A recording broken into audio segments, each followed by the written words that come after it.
Shalawam, and welcome back to The Hidden Chosen. I am Hadassah Batsayawan, and welcome back to this beautiful study called Under Law or Under Grace. And now we're going to continue on with part two, understanding the Ten Commandments.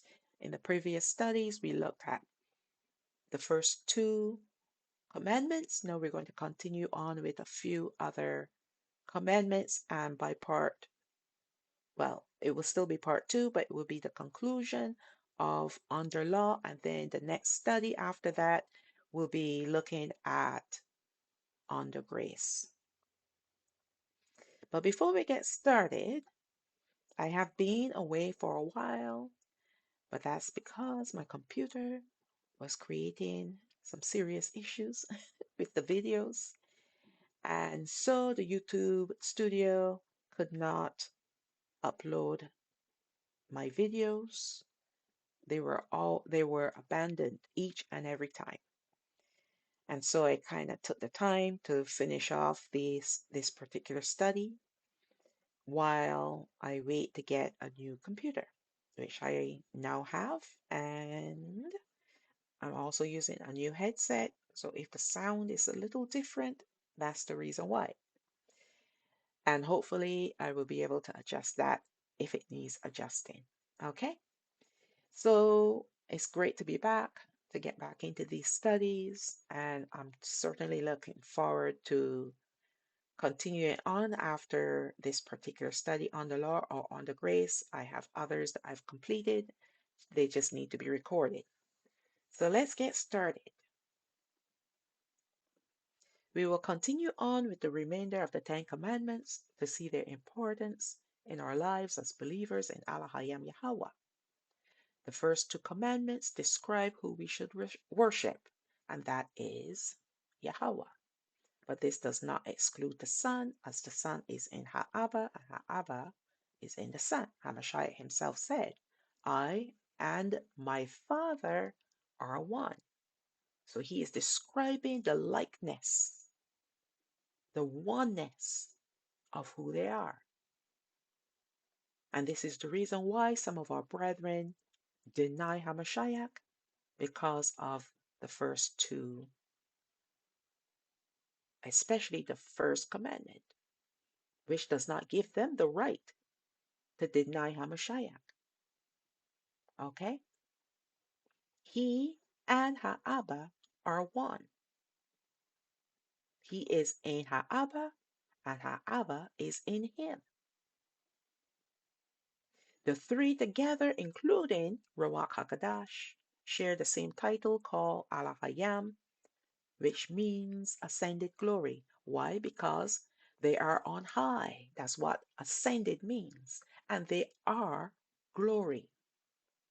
That's who they are. They are glory. So this title, Alahayam, which means ascended glory, perfectly describes who they are. And so they automatically share in the worship and the praise. So the Son and Ruach HaKodesh share in the worship and the praise that we offer up to Yahawah. So when we worship Alahayam Yahawah and we sing praises to him, they are also received by the Son and by Ruach HaKodesh. Yahawah does not separate his Son or his Ruach. They are one with him because their nature is identical. Nevertheless, they are three separate beings, and so the oneness only describes for us how alike, even identical they are in their character and attributes, but they fulfill different offices. Hence, the first two commandments will not exclude HaMashayach or Ruach HaKodesh, only pagan deities. This is what the first two commandments are telling us. Do not worship the pagan deities. All right. Let's move on to Shalawam, the book of Exodus, chapter 20, verse 7. You shall not take the name of Yahawah Alahayach, that's your Alahayam, singular, personal, okay? You shall not take the name of Yahawah Alahayach in vain, for Yahawah will not hold him guiltless that takes his name in vain. There are several ways in which we can look at this third commandment. When we make an oath and swear by Ha-Ola-Yawan, meaning the highest or the most high, then we must honor that oath. Now, we don't do this these days in this era, but this was something that our forefathers did. When they swore by the name of Yahawah, then it means that this thing will be done. This oath will be kept. It must be kept. And let's read on to find out why. The same goes when we swear to him to do a thing. Now that is what we do today. All right? We must honor that promise. So when we swear to him that we're going to do a thing, we have to honor our words. Okay? If we do not honor our promises which we swore by his name, then we have taken his name in vain, meaning that we made his name empty by lying, which is breaking this commandment. So if we make him a promise, Abba, I promise you that I will do this, this, and this, and you don't do it, then you have just broken this commandment. Now, if you make an oath, say you have a friend or a colleague or someone, a family member, another person, and you swore an oath with this person using the name of Yahawah, you have to keep that oath. Otherwise, if you break the oath, if you don't uphold your end of the bargain, so to speak, then it means that you have made his name empty, and this is how you break this commandment. So his name is so powerful, and so when we swear using his name to do a thing, then that promise is sealed by the power of his name. This is how powerful he is, that even by using his name, that name seals the oath, or if you're swearing by his name, it seals that swearing. Now, we're not talking about the other kind of swearing. We're going to look at that in a minute. All right? Even Yahweh swears by himself, as there is no one higher than him to make an oath. So he cannot make an oath using anyone else but himself, because there's no one above him. We use him because he is above us. He is the highest, the most high. Ha-Ola-Yawan. Okay? And when he swears by himself, he is doing it on our behalf to show us that he is going to honor that oath, that promise. Let's look at the book of Hebrews chapter 6, override chapter 6, verse 12. That you be not slothful, but followers of them who through faith and patience inherit the promises. For when Alahayam made promise to Abraham, he could swear by no greater. He swore by himself, saying, surely I will bless you, and multiplying I will multiply you. And so after he had patiently endured, he obtained the promise. That's Abraham. For men verily swear by the greater, And an oath for confirmation is to them an end of all strife. So we can only swear using his name because his name is great. He is the highest. He is the most high. He is Alahayam, the ascended glory. There's none above him, only beneath. All right?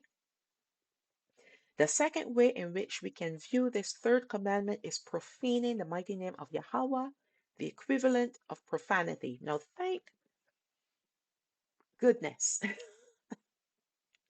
thanks to the Most High that his name is not familiar to many people. And even to us, his name is sacred. So we're not going to use his name like profanity. Today, many people swear, meaning they curse, by using the name of their pagan god, Jesus Christ, as profanity. Hear it all the time. The comedians use this name. The heathens use this name. All kinds of people they curse and use this name as their swear words. But we are not to use the name of Yahweh in that manner.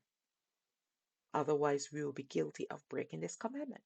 But I'm thrilled to see that the name Yahweh is not on the lips of the people. Only those that know him, only those that belong to him. All right? But we know that Jesus Christ is used all over the world and on the lips of many people. Okay? All right, let's move on. So we're going to move on to the next commandment. Shalawam, the book of Exodus, chapter 20, verse 8. Remember Yawam HaShabbat, that is the day of the Sabbath, to keep it holy. 6 days shall you labor and do all your work, but the seventh day is HaShabbat of Yahawah Alahayach. In it you shall not do any work, you nor your son nor your daughter, your manservant nor your maidservant, nor their cattle nor the stranger that is within your gates. For in 6 days Yahweh made heaven and earth, the sea and all that in them is, and rested the seventh day. Therefore Yahweh blessed Yawam HaShabbat and hallowed it, means that he made it holy. We are commanded to keep HaShabbat once a week, every week, as a remembrance of Alahayam resting on this day, the seventh day. Now remember, when Alahayam Yahawah created the days of the week, he did not give them names, he gave them numbers. It was the pagans that called the names by their gods. Monday is referring to the moon god. Sunday is referring to the sun gods, and so on and so forth. I did a study about that a while back. It is a day divine.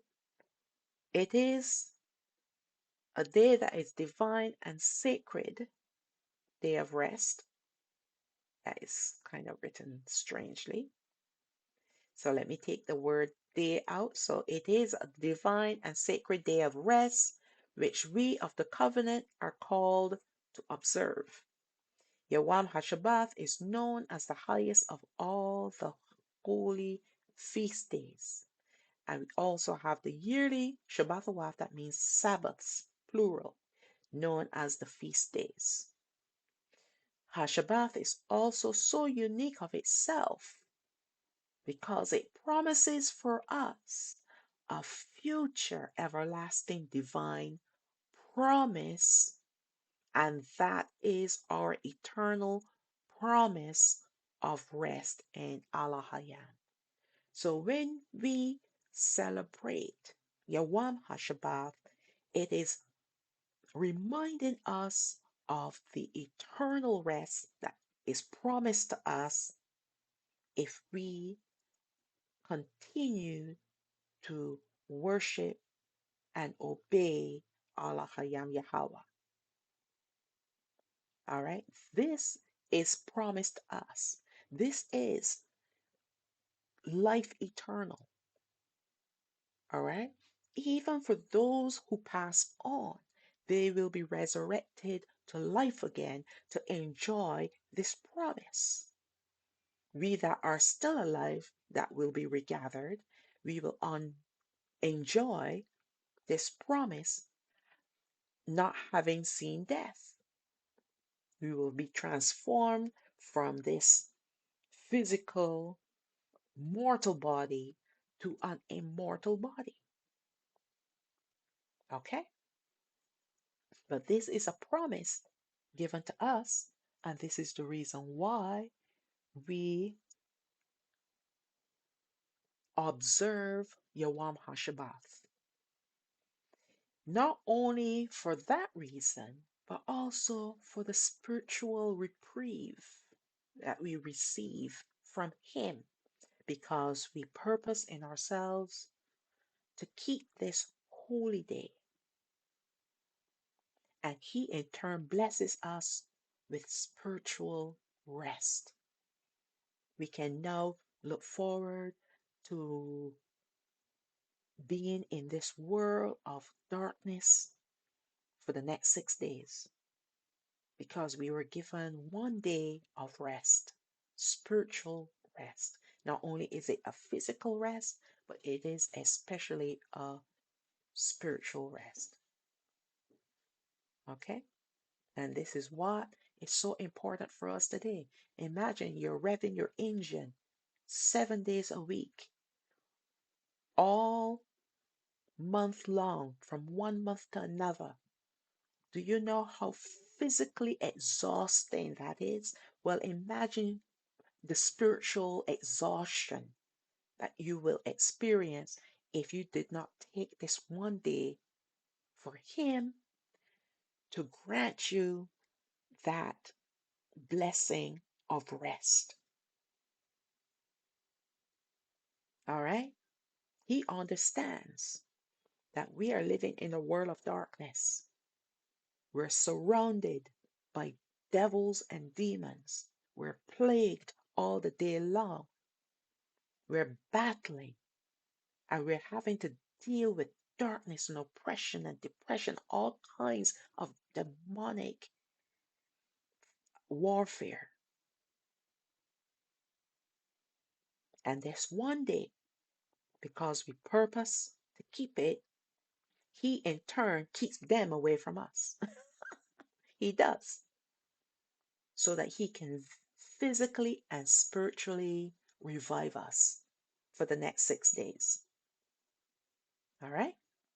So this is not something that you just casually do and, okay, this is a time for me to sit down and watch soccer or watch football or whatever you call it.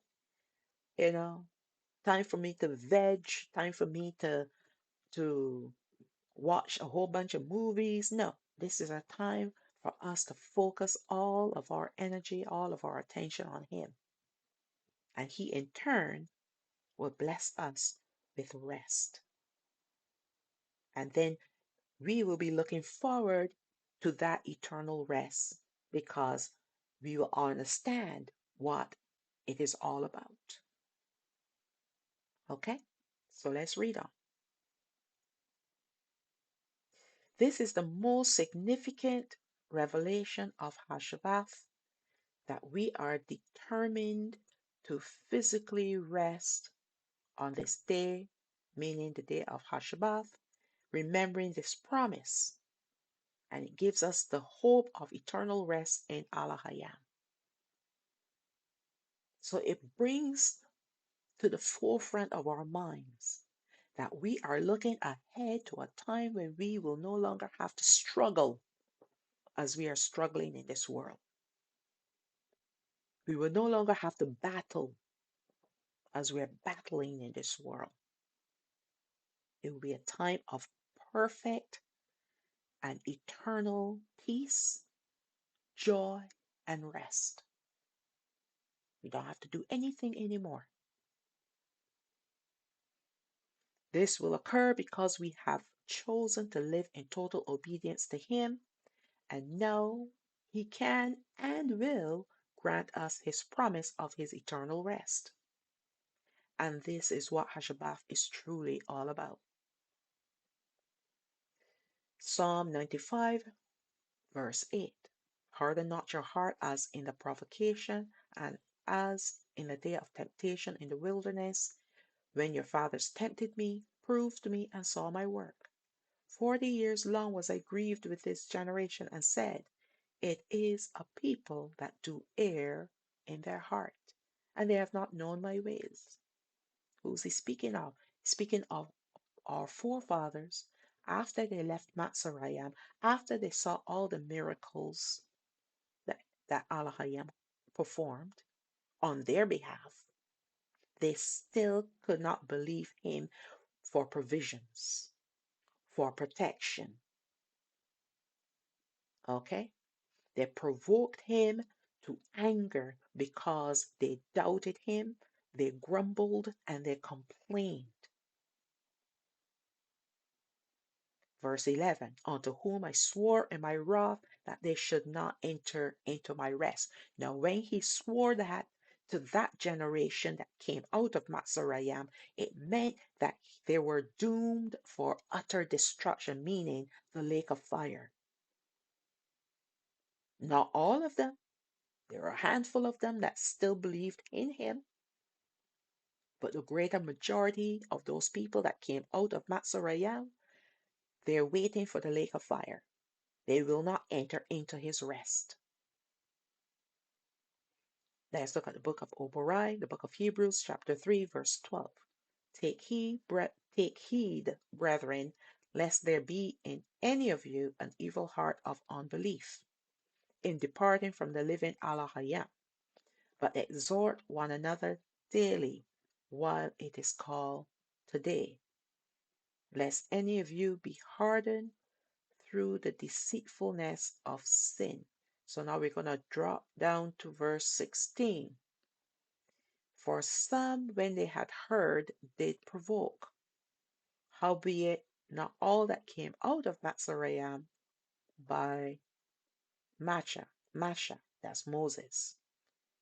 So, for some, when they had heard, did provoke. So he is explaining, the writer of this particular book is explaining not all were condemned. All right? Verse 17. But with whom was he grieved 40 years? Was it not with them that had sinned, whose carcasses fell in the wilderness? That's what he said to HaMashayach Yahawah, all 12 tribes.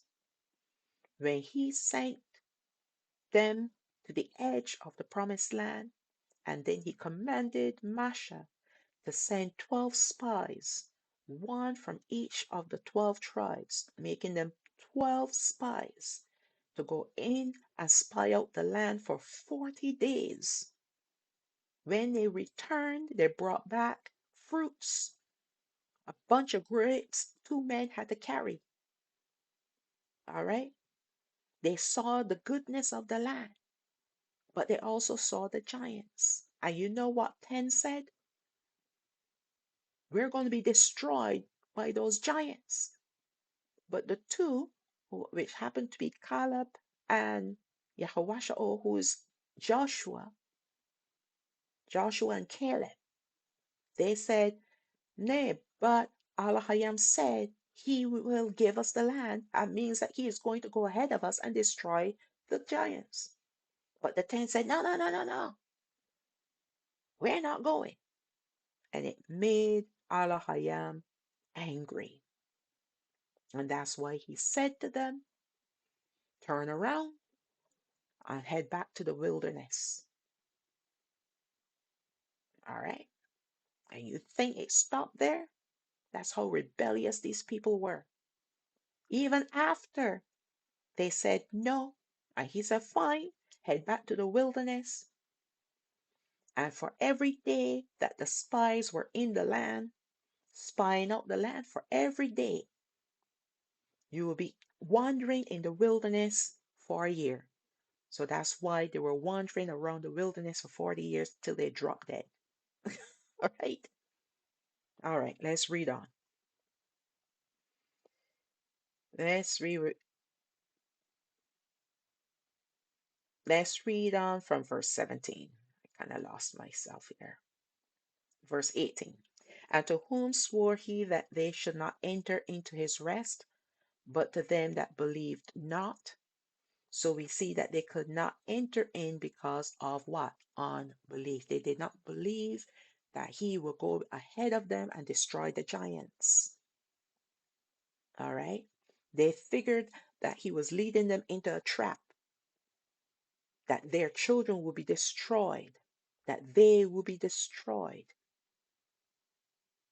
because they did not have faith to believe in him. Yet they saw all of the miracles. And when they saw the miracles, they gave praises, they sang his praises. And then when a little hardship came their way, then they started to grumble and complain. Okay, let's look at Obadiah chapter 4, verse 1. Let us therefore fear lest a promise of being left us of entering into his rest, any of you should seem to come short of it. For unto us was the gospel preached as well as unto them. But the word preached did not profit them, not being mixed with faith in them that heard it. So our forefathers lacked faith, and that's why they could not believe. And this is the reason why they're condemned. Verse 3. For we who believed do enter into rest, as he said, as I've sworn in my wrath, if they shall enter into my rest, although the works were finished from the foundation of the world. So from the very beginning, even before he created the first man and the first woman, he already created rest for mankind because he knew what Adam and Hawa were going to do. He knew sin would enter into this world that he created. All right? The book of Obadiah greatly expounds Psalm 95, verse 8 to 11, because this commandment of keeping HaShabbat will lead us to his eternal rest. But HaShabbat was not given to all peoples, only HaMashayach Yahawah, as a token of our eternal covenant with him. All right? Shalawam chapter 31, verse 12. And Yahweh spoke unto Masha, saying, Speak you also unto HaMashayach Yahawah, saying, Verily my Shabbathawath you shall keep, meaning my Sabbaths you shall keep.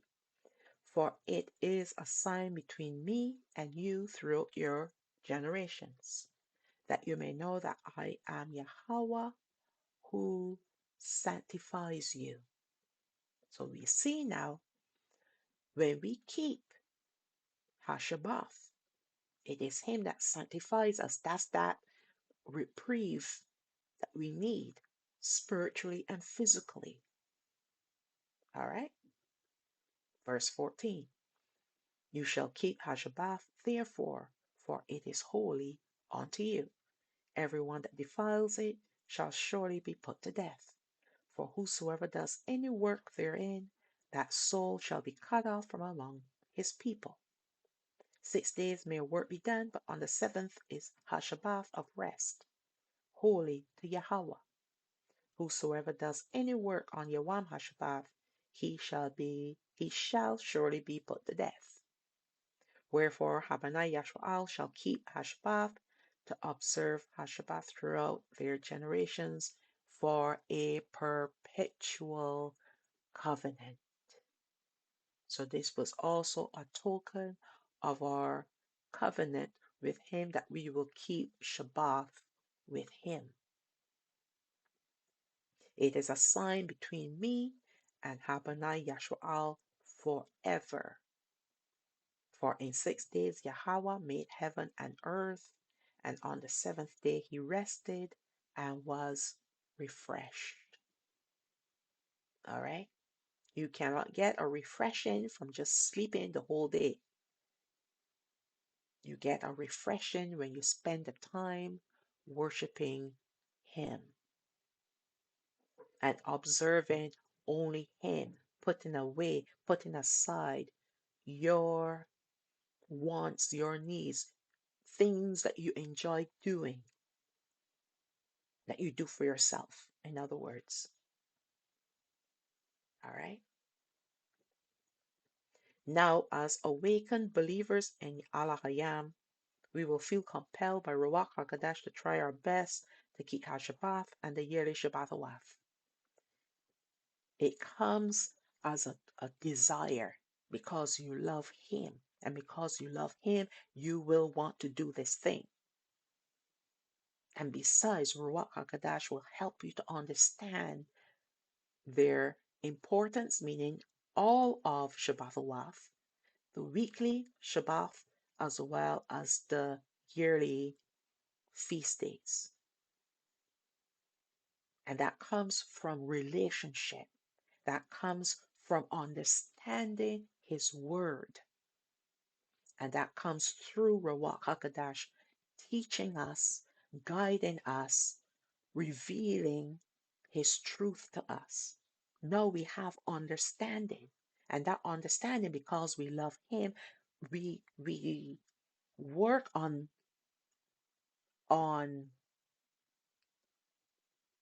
walking in obedience to His Word.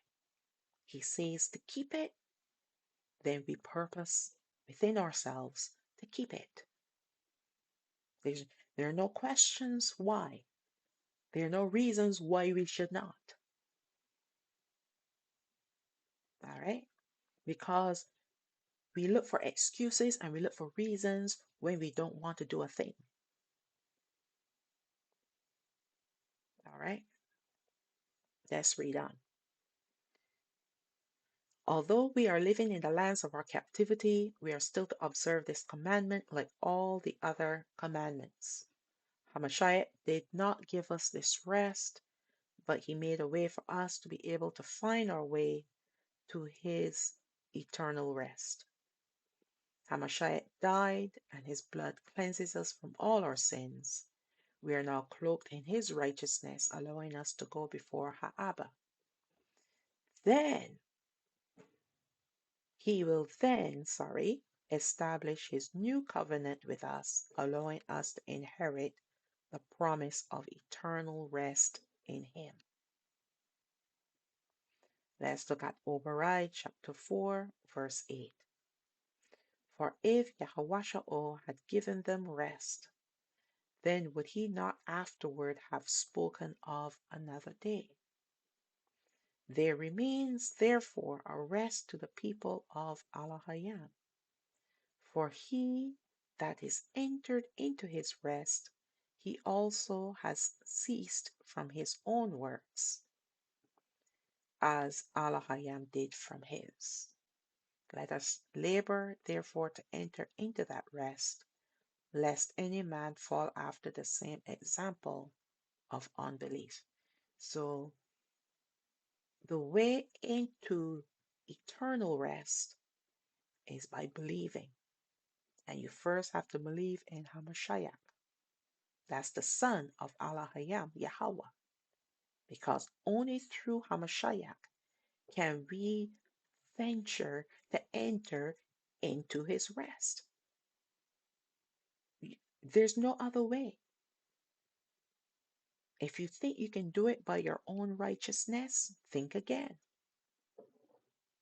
It is only through HaMashayach that we have the ability now to enter into covenant with them, with Him, and then be able to enter into His eternal rest. Can't do it any other way. There are no other ways. There are no shortcuts, and there are no ways around this. All right? It must be through HaMashayach. Let's look at Shalawam, the book of Exodus, chapter 20, verse 12. This is the next commandment now. Honor your father and your mother, that your days may be long upon the land which Yahawah Alahayam gives you. This fifth commandment is known as the other commandment with a promise, and it pertains to our parents. We are warned by Yahawah to honor them, for without them you would not be in existence, and because we honor them, our lives will be prolonged. The one issue is this, that we're not living in our land, so do we still honor this commandment by honoring our parents? Before this question can be answered, we have to understand what honor is in the eyes of Yahawah. When we honor someone, we are showing respect using our mannerisms, our words, and our actions. Therefore, the answer to the question above is yes. We still have to honor our parents, even though we're not living in our land. Well, this goes without saying. They're your parents. We need to obey them. We need to honor them. We need to have respect unto them.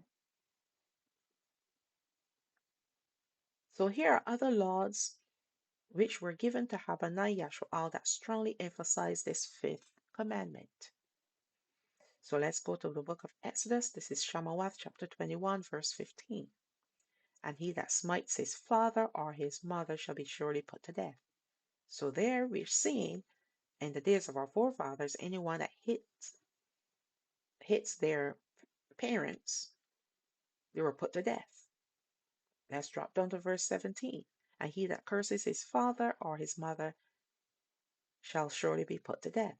And again, we see here, even verbally abusing them, they were put to death. So this reinforces this commandment here about honoring your father and your mother. Alahayam took it seriously. The punishment was death.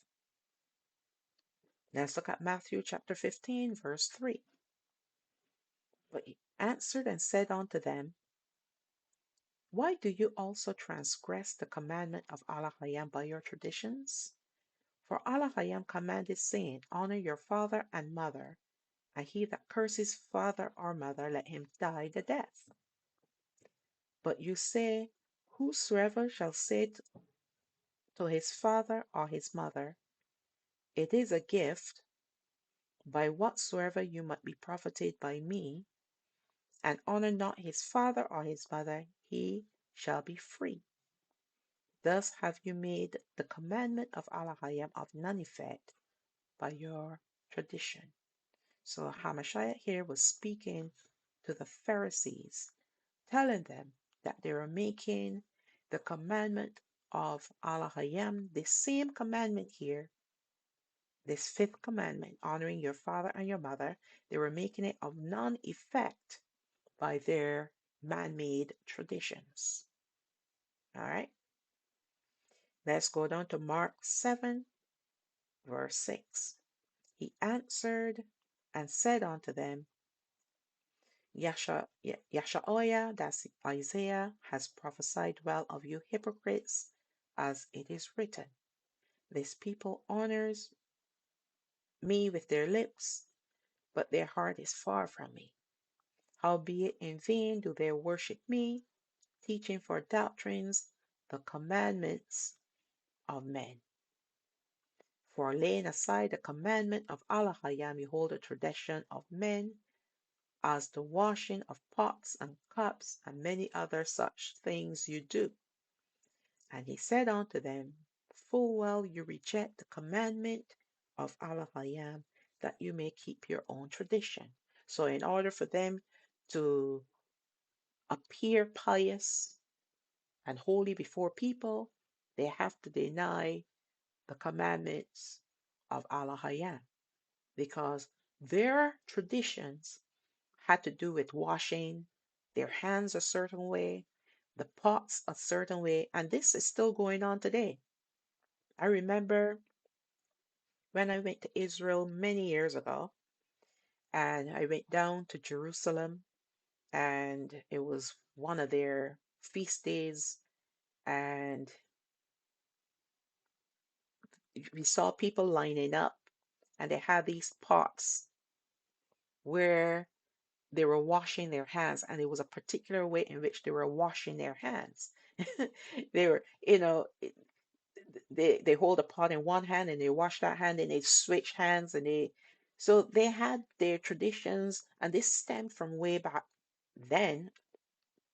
Looking at this particular scripture, how they created their own man-made traditions, calling it their commandments, and denying the true commandments of Alahayam.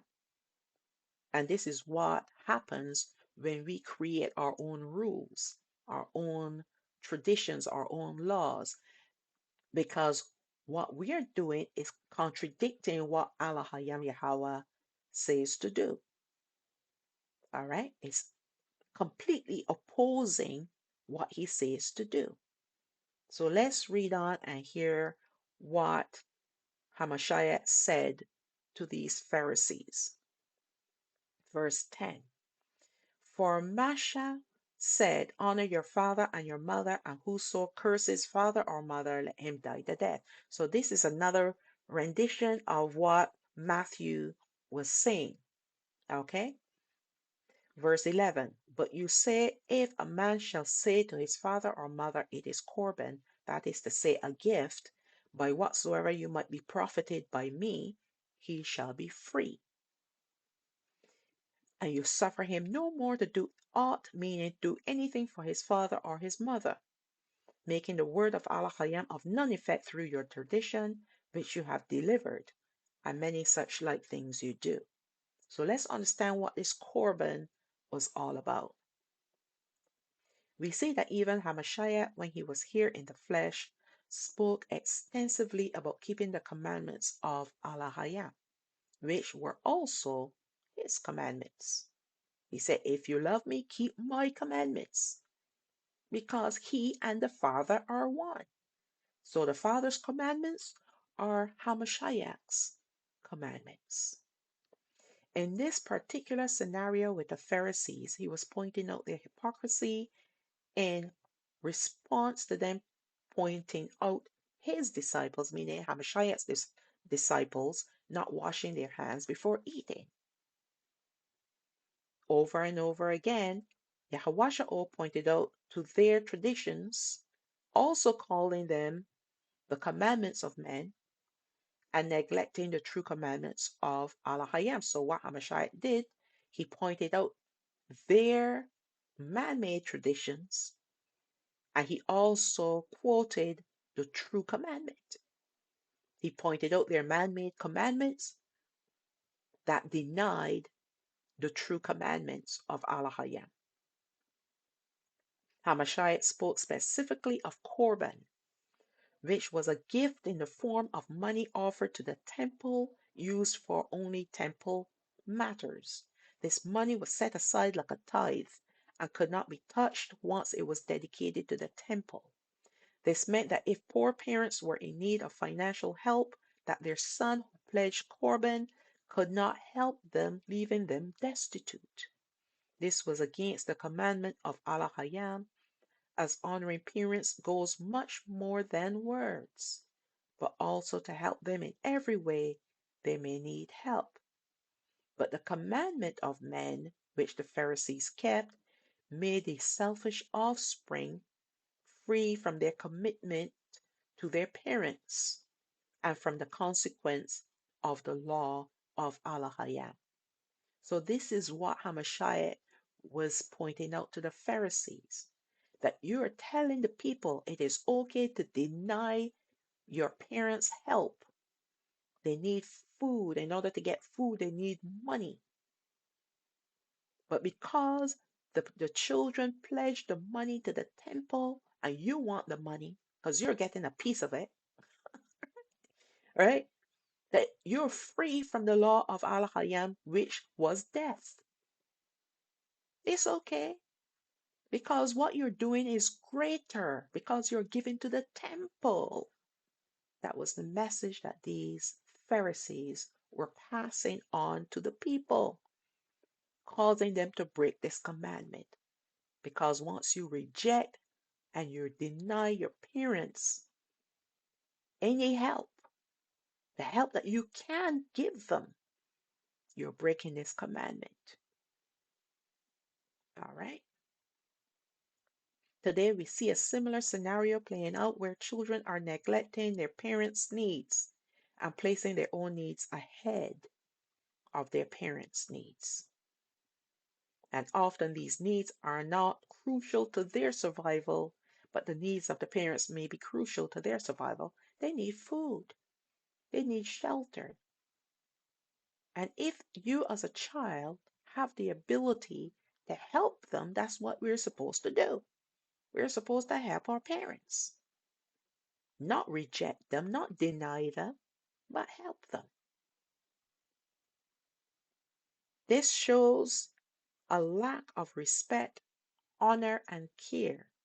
And this is even more prevalent today as we're seeing selfishness escalating like never before, clearly breaking this fifth commandment of Alahayam. They may not be pledging Korban, but needlessly neglecting their parents is just as bad. And this is what this world has become, where their own parents, the people that brought them into the world and took care of them when they were little children growing up, and even when they were young adults, going to school, going to college, going to university, and now that they have the means in which to help their parents, they turn the other way. That's breaking this commandment. And it's not just about financial help. How about emotional help? How about respecting your parents by being there for them when they need someone to talk to? They have a problem, they need to talk to someone about it. But you're too busy living this fast-paced world to pay any attention to your aging parents. That's not good. How can you claim the reward at the end of the year, at the end of the age, sorry,